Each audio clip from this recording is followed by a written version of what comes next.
আমার প্রশ্ন হইল, ভাই, সবাই ফাঁস করবে না, সবাইও ফেল করবে না, কিন্তু নির্বাচিত একটা আসনের মধ্যে একজনও হইব, নাই তো নাসিরউদ্দিন পাটোয়ারি ভাই, না হলে মির্জা আব্বাস।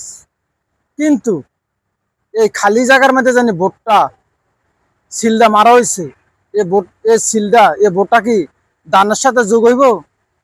আপনারা মানুষকে কি বুঝান? মানুষ কি পাগল মূর্খ নাকি? এই মির্জা আব্বাসের বউ, তিনি একটা কেন্দ্রের এজেন্ট, তিনি অন্য কেন্দ্র তো যাইতে পারে না। আপনারা মানুষকে কি বুঝান? মানুষ কি আইন বোঝে না? এত মূর্খ তো না আপনাদের মতো। আপনারা তো টাকার কাছে আপনারা বিক্রি হন। এই জনগণ, সাধারণ মানুষ টাকার কাছে বিক্রি হয় না। আপনারা টাকার কাছে বিক্রি হয়েছেন, চান্দাবাজের কাছে আপনারা বিক্রি হয়েছেন। জাতিকে ফাঁকি দেওয়ার এখন আর সুযোগ নাই। আপনারা এটা তদন্ত করেন।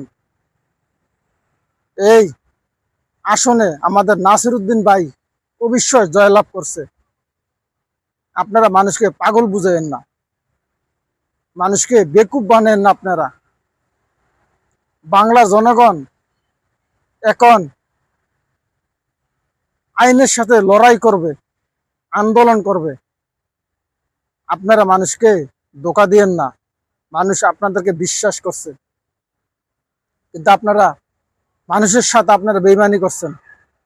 এই শহীদদের সাথে, আবু সাঈদের সাথে, এই উসমান হাদির সাথে আপনারা বেইমানি করছেন, তাদের রক্তের সাথে আপনারা বেইমানি করছেন। এই নির্বাচন সঠিক হয় নাই, এই নির্বাচন বাতিল করতে হইব আপনাদের।